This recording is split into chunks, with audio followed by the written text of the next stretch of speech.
नमो भगवते वासुदेवाय।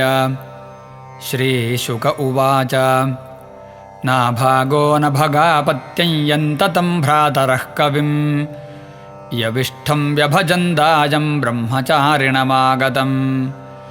भ्रातरो भाङ्क्त किं मह्यं भजाम पितरन्तव त्वां ममार्यास्तथा भाङ्क्षुर्मा पुत्रक तदादृथाः।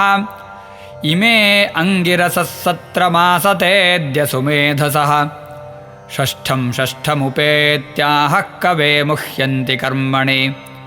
तां स्त्वं शंसय सूक्ते द्वे वैश्वदेवे महात्मनः ते स्वर्यन्तो धनं सत्र परिशेषितमात्मनः।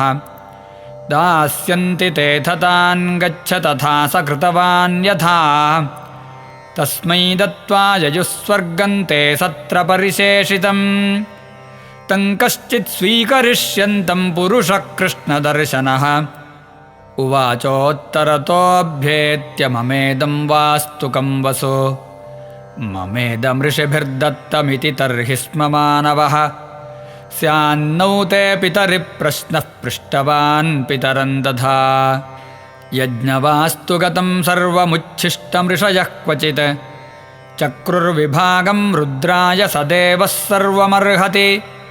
नाभागस्तं प्रणम्याह तवेश किल वास्तुकम् इत्याह मे पिता ब्रह्मञ्छिरसा त्वां प्रसादये। यत्ते पिता वदद्धर्मं त्वञ्च सत्यं प्रभाषसे ददामि ते मन्त्रदृशे ज्ञानं ब्रह्म सनातनम्। गृहाणद्रविणं दत्तं मत्सत्रे परिशेषितम् इत्युक्त्वान्तर्हितो रुद्रो भगवान् सत्यवत्सलः। य एतत् संस्मरेत् प्रातः सायं च सुसमाहितः कविर्भवति मन्त्रज्ञो गतिं चैव तथात्मनः। नाभागादम्बरीशो भून्महाभागवतः कृती नास्पृशद्ब्रह्मशापोऽपि यन्न प्रतिहतः क्वचित्। राजोवाच भगवन् श्रोतुमिच्छामि राजर्षेस्तस्य धीमतः न प्राभूद्यत्र निर्मुक्तो ब्रह्मदण्डो दुरत्ययः। श्रीशुक उवाच अम्बरीशो महाभागः सप्तद्वीपवतीं महीम् अव्ययाञ्च श्रियं लब्ध्वा विभवं चातुलं भुवि। मेनेति दुर्लभं पुंसां सर्वं तत्स्वप्नसंस्तुतं विद्वान् विभवनिर्वाणं तमो विशति यत्पुमान्। वासुदेवे भगवति तद्भक्तेषु च साधुषु प्राप्तो भावं परं विश्वं येनेदं लोष्टवत् स्मृतम्। स वै मनः कृष्णपदारविन्दयोर्वचांसि वैकुण्ठगुणानुवर्णने करो हरेर्मन्दिरमार्जनादिषु श्रुतिं चकाराच्युतसत्कथोदये। मुकुन्दलिङ्गालय दर्शने दृशौ तद्भृत्यगात्रस्पर्शेऽङ्गसङ्गमम् घ्राणं च तत्पादसरोजसौरभे श्रीमत्तुलस्यारसनान्तदर्पिते। पादौ हरेः क्षेत्रपदानुसर्पणे शिरो हृषीकेशपदाभिवन्दने कामं च दास्येन तु कामकाम्यया यथोत्तमश्लोकजनाश्रयारतिः। एवं सदा कर्मकलापमात्मनः परेधि यज्ञे भगवत्यथोक्षजे सर्वात्मभावं विदधन्महीमिमान् तन्निष्ठविप्राभिः तस्य शासः। ईजेष्वमेधैरधियज्ञमीश्वरं महाविभूत्योपचिताङ्गदक्षिणैः ततैर्वसिष्ठासितगौतमादिभिर्धन्वन्यभिः स्रोतमसौ सरस्वतीम्। यस्य क्रतुषु गीर्वाणैः सदस्या ऋत्विजो जनाः तुल्यरूपाश्चानिमिषा व्यदृश्यन्त सुवाससः। स्वर्गो न प्रार्थितो यस्य मनुजैरमरप्रियः शृण्वद्भिरुपगायद्भिरुत्तमश्लोकचेष्टितम्।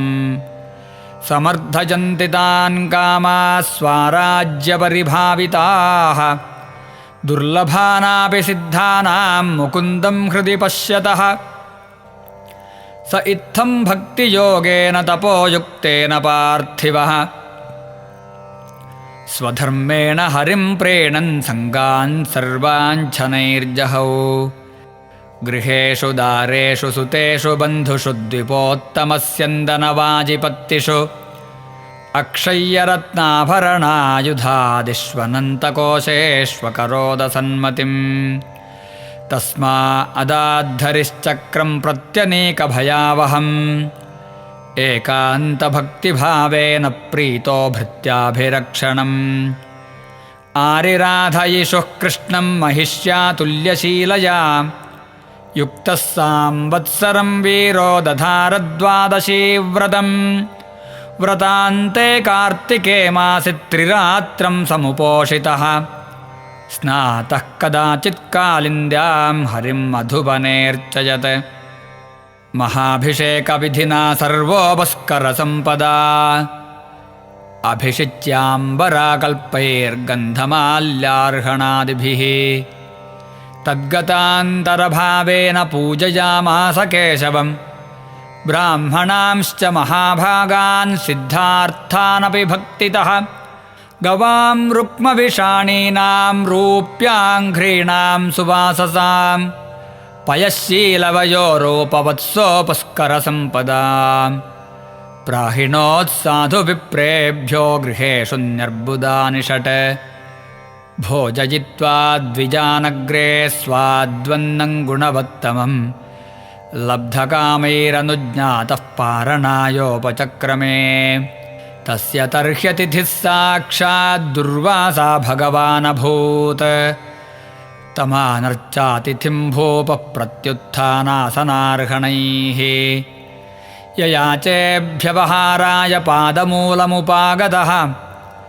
प्रतिनन्द्य स तद्याज्ञां कर्तुमावश्यकं गतः निममज्ज बृहद्ध्याजन् कालिन्दे सलिले शुभे मुहूर्तार्धावशिष्टायां द्वादश्यां पारणं प्रति चिन्तयामास धर्मज्ञो द्विजैस्तद्धर्मसङ्कटे ब्राह्मणातिक्रमे दोषो द्वादश्यां यदपारणे यत्कृत्वा साधु मे भूयादधर्मो वा न मां स्पृशेत् अम्भसा केवलेनाथ करिष्ये व्रतपारणम् प्राहुरभक्षणं विप्राह्यशितन्नाशितं च तत् इत्यपप्राश्य राजर्षिश्चिन्तयन्मनसाच्युतम् प्रत्यचष्टकुरुश्रेष्ठद्विजागमनमेव सः दुर्वासा यमुनाकूलात् कृतावश्यक आगतः राज्ञाभिनन्दितस्तस्य बुबुधे चेष्टितं धिया मन्युना प्रचलद्गात्रो भ्रुकुटीकुटिलाननः बुभुक्षितश्च सुतरां कृताञ्जलिमभाषत अहो अस्य नृशंसस्य श्रियोन्मत्तस्य पश्यता धर्मव्यतिक्रमं विष्णोरभक्तस्येष मानिनः यो मामतिथिमायातमातिथ्येन निमन्त्र्य च अदत्वा भुक्तवांस्तस्य सद्यस्ते दर्शये फलम् एवं ब्रुवाण उत्कृत्य जटां रोषविदीपितः तया स निर्ममे तस्मै कृत्यां कालानलोपमां तामापतन्तीं ज्वलतीमसिहस्तां पदाभुवम् वेपयन्तीं समुद्वीक्ष्य न चचालपदान् नृपः प्राग्दिष्टं भृत्यरक्षायां पुरुषेण महात्मना ददाह कृत्यान्ताञ्चक्रं क्रुद्धा हिमिव पावकः तदभिद्रवदुद्वेक्ष्य स्वप्रयासं च निष्फलम् दुर्वासादुद्रुवे भीतो दिक्षु प्राणपरीप्सया तमन्वधावद्भगवद्रथाङ्गं दावाग्निरुद्धूतशिखो यथाहिं तथानुशक्तं मुनिरीक्षमाणो गुहां विविक्षुः प्रससारमेरोः दिशो नभः क्ष्मां विवरान् समुद्रान् लोकान् सपालां स्त्रिदिवं गतः सः यतो यतो धावति तत्र तत्र सुदर्शनं दुष्प्रसहं ददर्श अलब्धनाथः स यदा कुतश्चित् सन्त्रस्तचित्तोरणमेषमाणः देवं विरिञ्चं समगाद्विधातस्त्राह्यात्मयो नेजिततेजसो मां ब्रह्मोवाच स्थानं मदीयं सह विश्वमेतत्क्रीडावसाने द्विपरार्धसंज्ञे भ्रूभङ्गमात्रेण हि सन्धिधक्षोः कालात्मनो यस्य तिरो भविष्यति अहं भवो दक्षभृगुप्रधानाः प्रजेशभूतेशसुरेशमुख्याः सर्वे वयं यन्नियमं प्रपन्नामूर्ध्न्यर्पितं लोकहितं वहामः प्रत्याख्यातो विरिञ्चेन विष्णुचक्रोपतापितः दुर्वासाः शरणं यातः शर्वं कैलासवासिनम् श्रीरुद्र उवाच वयन्नतात प्रभवाम भूम्नि यस्मिन् परेण्येऽप्यजजीवकोशाः भवन्ति कालेन भवन्ति हीदृशाः सहस्रशो यत्र वयं भ्रमामः अहं सनत्कुमारश्च नारदो भगवानजः कपिलोपान्तरतमो देवलो धर्म आसुरिः मरीचिप्रमुखाश्चान्ये सिद्धेशाः पारदर्शनाः विदामन वयं सर्वे यन्मायां माययामृताः तस्य विश्वेश्वरस्येदं शस्त्रं दुर्विषहं हिनः तमेव शरणं याहि हरिस्तेषं विधास्यति ततो निराशो दुर्वासाः पदं भगवतो ययौ वैकुण्ठाख्यं यदध्यास्ते श्रीनिवासश्रियासः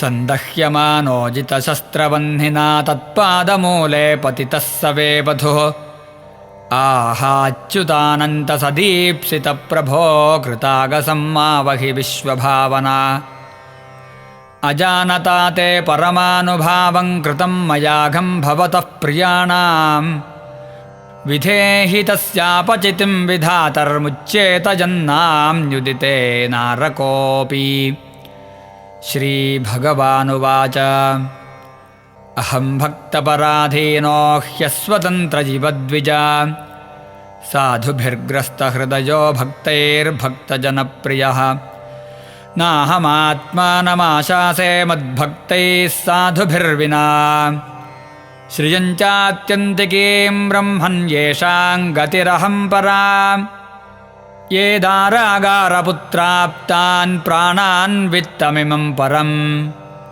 हित्वा मां शरणं याताः कथं तां त्यक्तुमुत्सहे मयि निर्बद्धहृदयाः साधवः समदर्शनाः वशीकुर्वन्ति मां भक्त्या सत्स्त्रियः सत्पतिं यथा मत्सेवया प्रतीतं च सालोक्यादिचतुष्टयम् नेच्छन्ति सेवया पूर्णाः कुतोऽन्यत्कालविद्रुतम् साधवो हृदयं मह्यं साधूनां हृदयं त्वहं मदन्यत्ते न जानन्ति नाहन्तेभ्यो मनागपि उपायं कथयिष्यामि तव विप्रशृणुष्व तत् अयं ह्यात्माभिचारस्ते यतस्तं यातु वै भवान्